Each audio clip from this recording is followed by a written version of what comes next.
Welcome to another edition of Grace Under Pressure, where my guest today is Michael Canic. Those of you who know the show know that this is an interview show where we talk to thinkers and doers like Michael, who are helping us come to greater grips with the challenges we're facing in our world right now. Grace Under Pressure deals with what's too often called the soft stuff, the caring, the connecting, the commitment we exert toward one another. And grace for me is generosity, respect, compassion. And when you do it as a leader, especially in challenging times, it requires a special degree of grace under pressure. So, Michael, welcome to our show today. So great to be here. Great to be here, John. Thank you. Great. I want to tell everyone around you, Michael is also a PhD. He's the author of a brand new book, Ruthless Consistency, How Committed Leaders Execute Strategy, Implement Change, Build Organizations That Win. And he has written over 400 blogs on this very topic all over.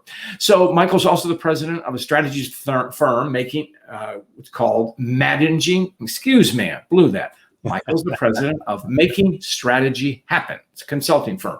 For more than 20 years, he's helped organizations get a hold on what strategy is and how they can shape their businesses accordingly.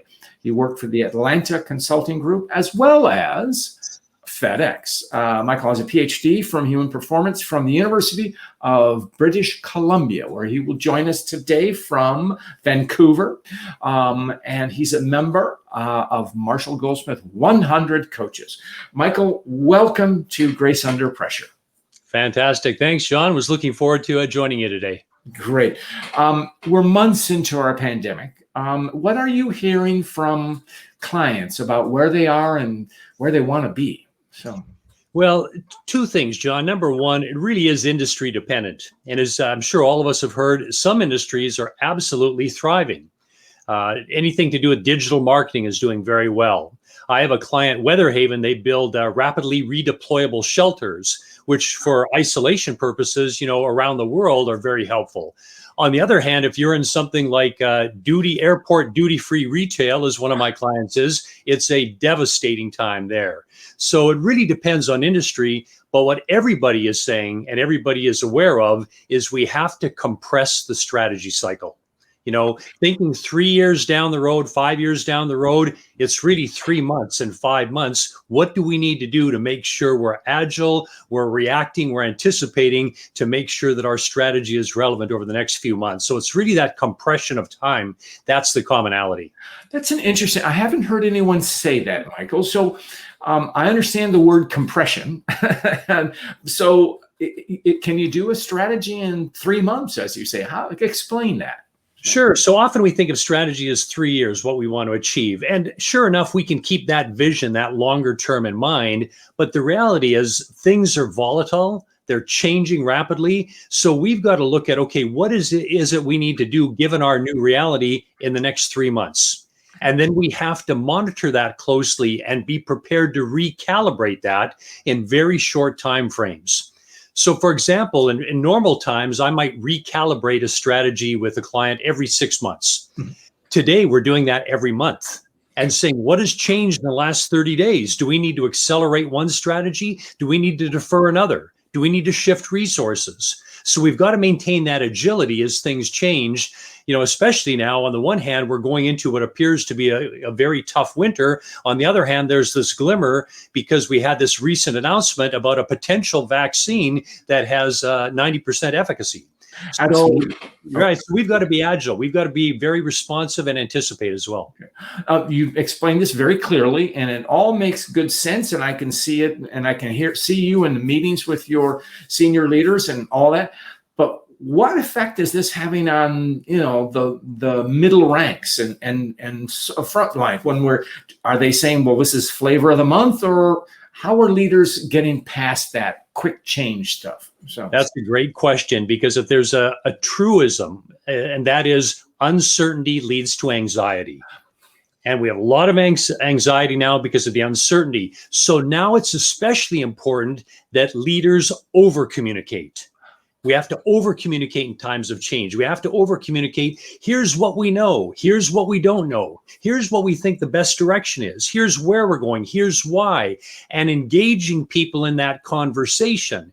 So as we discuss it and we get people familiar with the nuances, the certainties, the uncertainties, we're in this together. We're able to discuss this together, but leaders can't, hide in the foxhole figuring out how are we going to strategize around this. They have to actively engage their people. Great. And I think I have an idea how you do this. Something called ruthless consistency. Am I correct on that? I like that, John. Very good.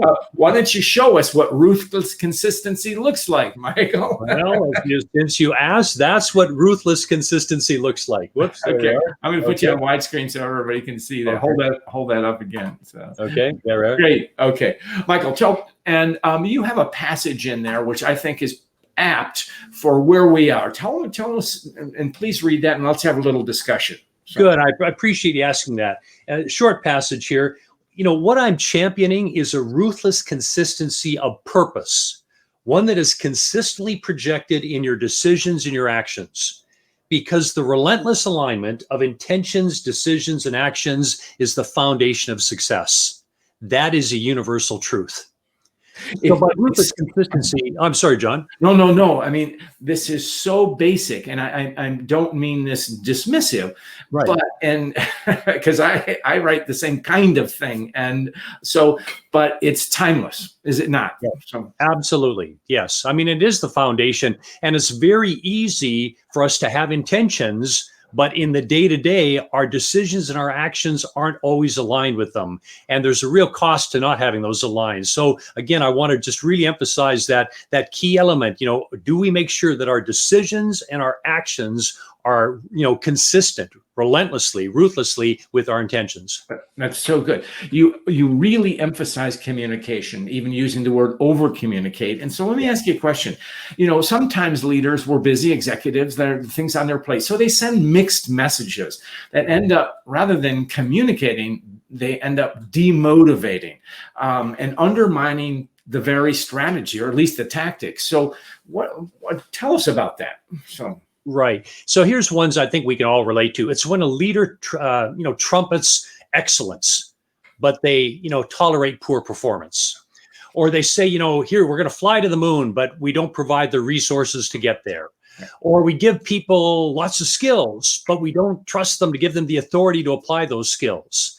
Any of those things can send a mixed message. And that's what makes it so tough. There are a lot of things that leaders say, a lot of things that leaders do, and anything you say and do that isn't consistent, boom, people are on it. They're bloodhounds for inconsistency.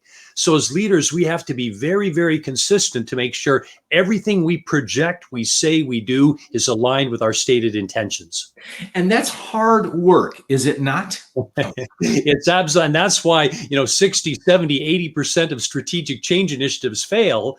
If it was easy, everyone would be doing it. But in fact, it is hard work, and it has to be very intentional in doing it. And it sounds simple, well, be consistent.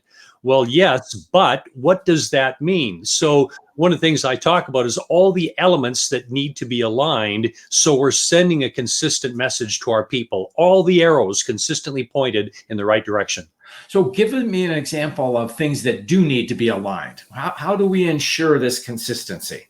Great. So let's start with purpose. Everybody talks about purpose. Important to have a sense of purpose, sure. But are we translating that into organizational goals and individual expectations? So if we haven't communicated those, we haven't aligned those purposes, it's a theory. So what we need to align our purpose and organizational goals and expectations. Then have we created an environment which supports people, which equips them, which coaches them? So we have to make sure, do our resources, do they have sufficient resources to get it done? Do they have sufficient authority? Do they have sufficient skills? Are we coaching them? Are we giving them meaningful feedback about their performance? Are we giving them helpful guidance if they're not performing well? Are we reinforcing the right performance? Are we holding people constructively accountable if things aren't going well? Have we designed our organizations with the processes, the policies, the structure to be able to do what we need to accomplish? All those things have to be aligned. That what makes it tough, John, any single factor misaligned could undermine everything. It only means one thing. And I think what I like about your work, Michael, and others applaud it, is that you've taken a subject like strategy, which is cold in a way, in at least my turn, but you fuse it with culture. And half the example, if not 3/4 of the answer that you just gave me, was all culture. I'm going tick culture. So what's going on with our culture now, especially since so many of us are virtual? What impact are you seeing? Sure. Well, a couple of things. One, there is, as we talked about before, the uncertainty and the anxiety. But secondly, that level of human connection all of us need, that is being challenged now as we are remote. Now, thank goodness we're at a point in history where we have these video connections, because can you imagine, in place of all the video meetings, us only having like conference calls? I mean, that would have been unthinkable. How excruciating would that have been, right? So that is able to mitigate it. But it's also important to augment what we're doing with video meetings for those acts of kindness, those acts of caring, those acts of consideration. We have to remember, at the end of the day, yes, we have employees, but human beings show up to work. And we have to be very sensitive to the human condition and make sure we're connecting with that. I think, in other words, and being the shameless promoter that I am, what you just talked about, kindness in the workplace, consideration, we call that grace. Grace. Boom. There you go. And we're doing, and seriously, we're doing it under pressure because there's so much else going on. Is there not? I mean, leaders, executives, there's a lot of pressure. So keeping it together is critical. Am I correct? Absolutely. Absolutely. Good. Now, there's something else is that you talk about, rather than focus on what leaders do, focus on what people are experiencing. Can you explain that to me? Right. And that's a very common mistake leaders make. So, for example, let's say you have a statement of purpose or mission or vision in your organization. And, a leader might say, well, yes, we've developed that. We've communicated that. We had a meeting. We explained it. We gave out little laminated cards with the purpose statement. We had a meeting on it. I love it. That's right. We did what we need to do. But here's the thing. Unless people understand it, buy into it, and apply it in their decisions and actions, it's meaningless, John. So the point is here, one of the key principles is what you do is not as important as what your people experience. They're the ones executing the strategy. They're the ones implementing the change. It has to make sense from their perspective.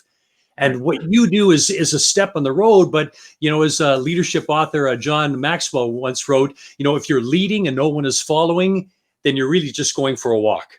That's a good line. And I'm not going to argue with John Maxwell. I've learned so much from him. And so it's, anyway, interesting, something I said, and I think something I like to say, and I think it's right up your alley, is because you were just in this with this thought is listen for what you don't hear. Does that resonate with you? Absolutely. Because the fact is, it's often the story behind the words. What is it? What are the feelings? What's going on behind the words? And as leaders, we don't, often we take at face value what people say or don't say.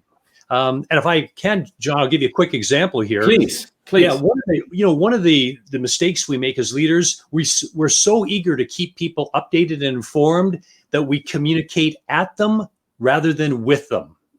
So, for example, we're standing in front of a group of 10, 15 people. We communicate. We push information at people, and then we say, "Does anyone have any questions?" Well, what do you get when you ask that? No, nothing. Nobody has any questions. So that's communicating at people. Far more effective to communicate with people. So here's what that looks like. You communicate what you need to say, and then you say to everyone, hey, take 2 minutes now. Pair up with the person next to you. What's your number one reaction to what I've just said? Or what's your number one question? Or what did you like about what I just said? Or what concerns do you have? Give people a chance to process it. And if you get them in groups of 2 or 3, they will talk, they will discuss it. and then randomly get people for feedback and say, hey, John, what was the highlight from your conversation, right? Or Sue, what was one of the things you guys came up with? Now you're communicating with people. You're engaging them in the conversation. You're not just pushing information. What a wonderful idea. And I can assure you, I'm going to steal that with attribution. And actually, what's interesting, Michael, that sounds very much like a workshop exercise. And but I like it, but why can't we use it in our organization? Absolutely. Yeah. And what you're doing is you're involving people. And I think it probably has more resonance now since we're communicating via video. You could do a little breakout, whatever, but just it's I like the word rather than to or at, with. It's a powerful word. So. Exactly. And I think that's the thing. And leaders, again, we're wanting to push information, but it really is what you said, John. It's about engaging people. Great. I want to tell people a little bit of a story, and I'll throw you in, put you on the spot here. Okay. You played football in college for the UBC. Is it University of British Columbia? Okay. Yes, I did. And your team won a national championship. So, and you were a coach at that time. So yes. So when I was coaching, yes. So putting you on the spot completely, Okay. what did you experience then as a coach that resonates with you today, or that when you converse with your colleagues, your clients? Sure. Well, it was absolutely a formative experience, because when you have a group of people with an intense shared focus, the vision, the goal is very clear. The level of commitment is very clear. As coaches, we had to make sure we created an environment that was absolutely conducive to and aligned with success.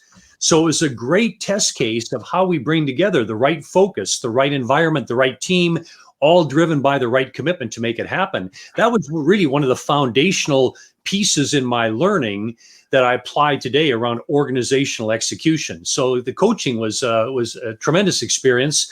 And of course, when you have it validated with a national championship, it's tremendously gratifying as well. That's pretty cool. And as you were saying that, I was going, is that where the idea of ruthless consistency was born? Because you're ticking off some of the key points to that. Absolutely. And these ideas really have been, developing, I'll say, for well over 20 years now, from coaching. I know my academic background, my studies were in the psychology of human performance. What are the factors that affect how people perform, why they want to perform, why they don't want to perform?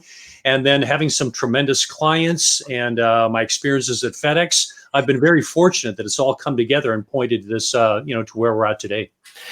Accountability is essential to leadership. And if there is no accountability, there's really no leadership. You modify the word accountability with the term constructively accountable.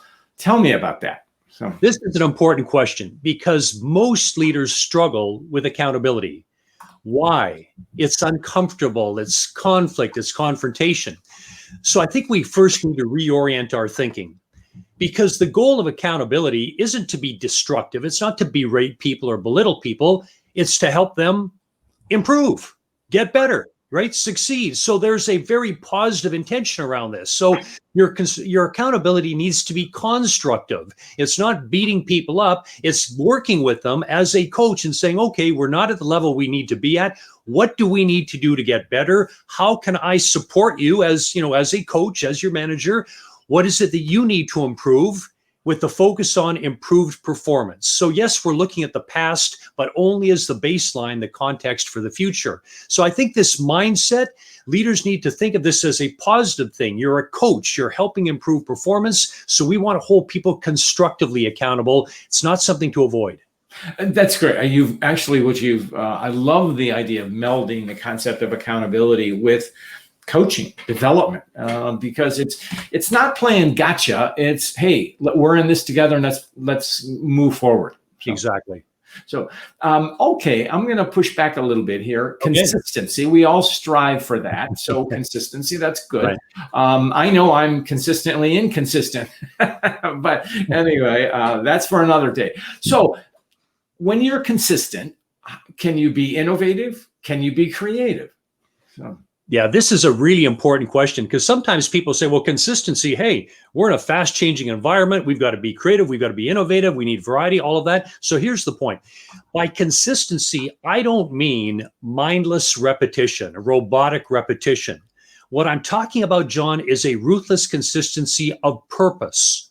That everything you do is consistent with that purpose. And if you're in a fast changing environment, as we are, you need to innovate, you need to experiment, you need to create.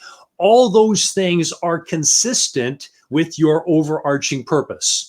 So by consistency, I'm not talking about the micro level where you're doing things mindlessly, just repetitively, you're on autopilot consistently. No, it's at that bigger level. It's that ruthless consistency of purpose. So not only is innovation and creativity allowed, it is essential in any fast changing environment. You have to be innovative to be consistent with that, with achieving that overarching purpose.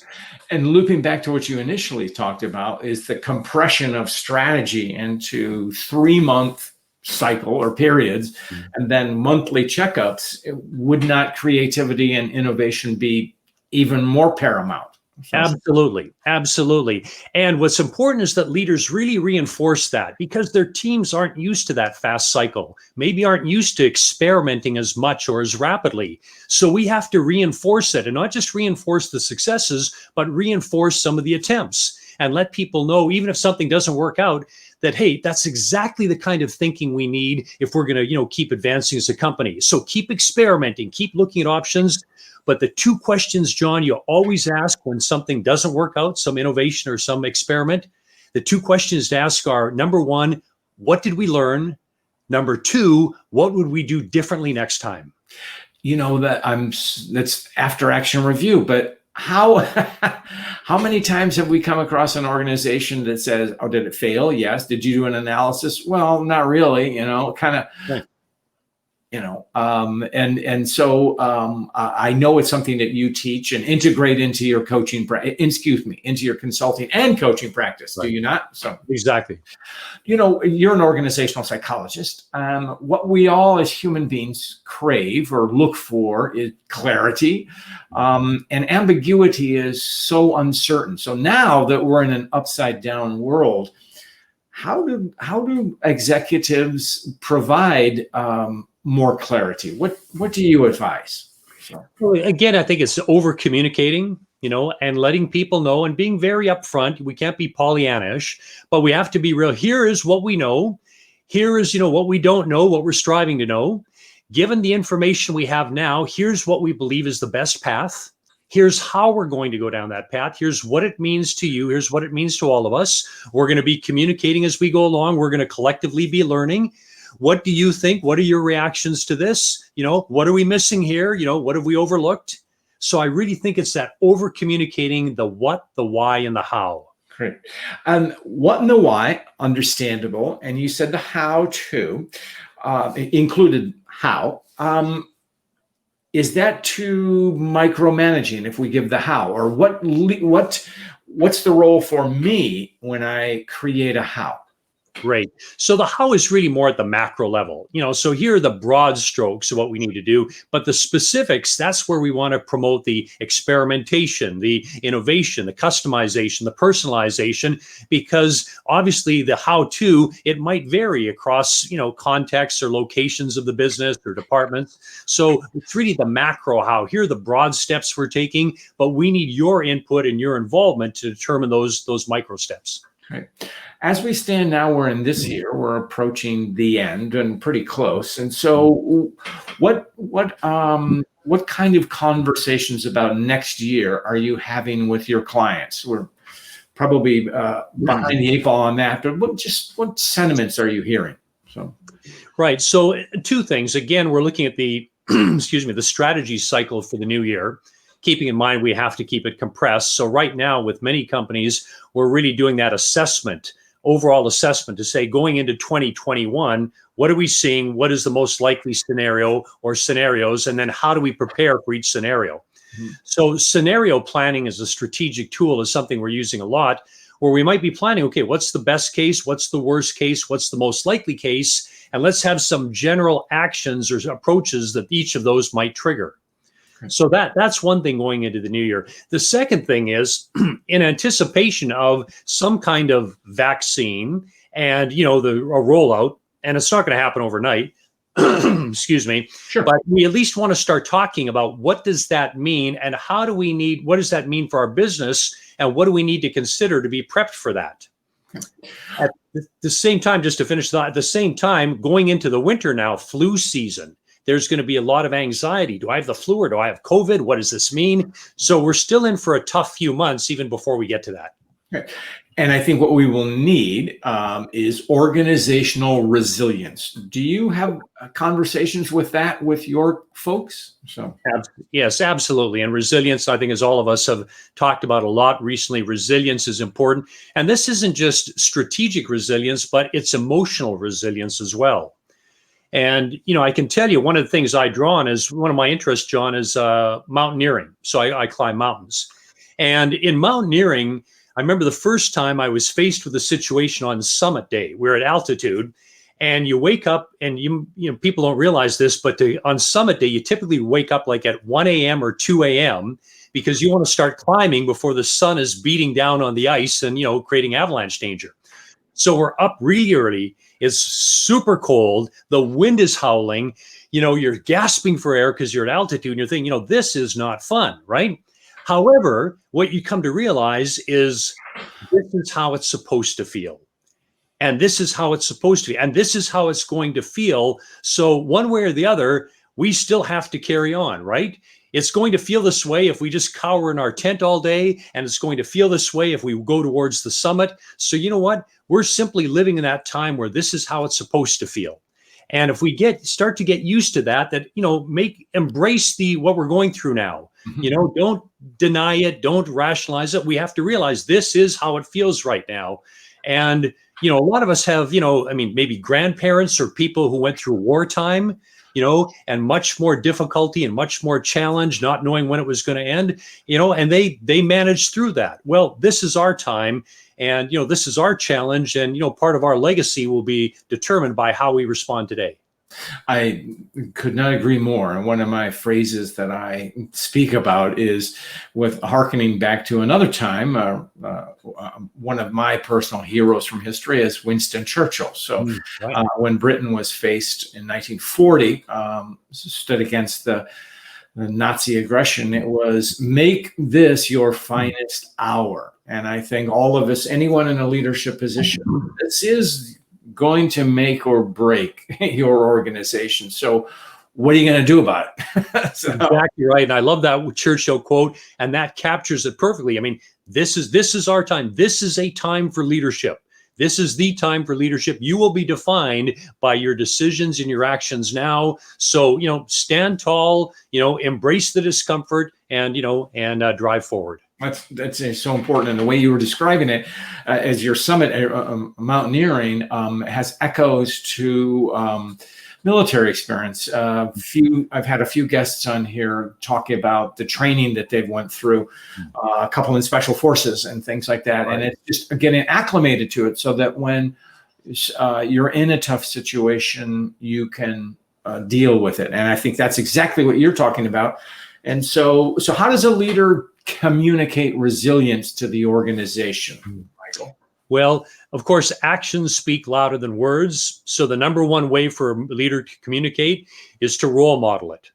So they've got to be able to demonstrate, even in times of pressure, and acknowledge with people and say, people, I'm feeling some pressure. I'm not going to lie to you. I'll admit it. And here's what I know I need to do. So they've got to be able to be, acknowledge that, to be a role model and make sure their actions are living up to that. So, if they're taking actions that are definitive actions, are supportive actions, right? Those actions will speak louder than words as far as their belief. A form of resilience, or at least dealing with it, is the fear factor. Mm-hmm. What do you speak to executives feeling fear? What conversations might you have or suggestions? Right. So again, we have to be real. If feeling fear is real, the issue is how we manage that. So it's not a question so much of denying it or even overcoming it, but how do I manage that? Can I compartmentalize that? How do I channel that in one area, so it may not affect, say, my decision making. So I talk a lot about compartmentalization, acknowledging things, but compartmentalize it. Yes, we have fear, and may even go through an exercise. Let's write down all the things that we are fearful of. And we'll have people write down the things they're fearful of, and we'll talk about it. Then we'll take all those pieces of paper, right, and we'll put them in a basket, and we'll put them off to the side of the room and say, okay, there's where our fears reside over there. Now let's talk about what we're going to do about it. Great exercise. Acknowledge it, manage it, move forward. This has been a great conversation, Michael, but I want you to tell us a story about grace that resonates with you. So. Well, happy to do that, John. And of course, love your programs here, and people always talk well about grace. One that really stands out for me is my wife and I love travel. We love going to different countries to explore different cultures, different customs. We love travel. Haven't been able to do that for a year, but hopefully next year we'll be able to get back to that. So one of our trips, we were in northern Pakistan. And we were trekking. We were on a trek of the Baldoni Glacier leading up to K2, which is the second highest mountain in the world. And we're with a group of about, I think it's about a dozen Westerners. And unbelievably, there were like 70 porters, which sounds, why would we need 70 porters? But we're spending 3 weeks on a glacier, going back and forth. So you've got to carry tents and food and fuel and all this. Anyways, one night, my wife and I are in our tent. And usually they come to get us to come for dinner. Well, this night, one of the porters came to our tent, looked inside very seriously and said, "Don't come out." Okay, well, what's going on? So we stayed in our tent. And then a few minutes later, he opened the flap to the tent. He goes, "Come out now." Okay. And we came to the area on the glacier, outdoors, of course, with a table where our, colleagues were, and they're all looking very downcast, very somber, very serious. And we thought, okay, well, what's going on here? This doesn't look good. And then we hear in this tent across the way all this commotion and loud voices and, what's going on? So all of a sudden, the flap of that tent opens up. A couple people come rushing out. The cook is standing there. He looks at my wife and I holding a cake, and he says, "Happy anniversary." And everybody cheered. Oh, what a great story. We're at 15,000 feet in the Baldoni Glacier, and in their tent, they're cooking an anniversary cake. They found out somehow it was our anniversary, and they came out. And you can imagine the thoughts going through your head. You're in a different country, a different culture. What could this mean? And this act of kindness, and I can tell you, I love that experience. My wife and I talk about every anniversary. Do you remember that time in Pakistan where they baked us a cake at 15,000 feet in the glacier? That's pretty special. Grace on a glacier. Never invented that term before. Anyway, Michael, how can people find you and the book? Great. Thanks, John. Our website, makingstrategyhappen.com. Okay.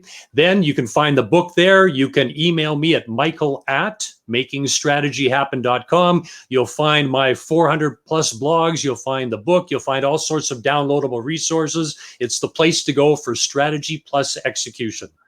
Great. Thank you. You've been a terrific guest. And with that, we're going to close out. Thank you, Michael. It's been a great pleasure. Hey, thanks a bunch.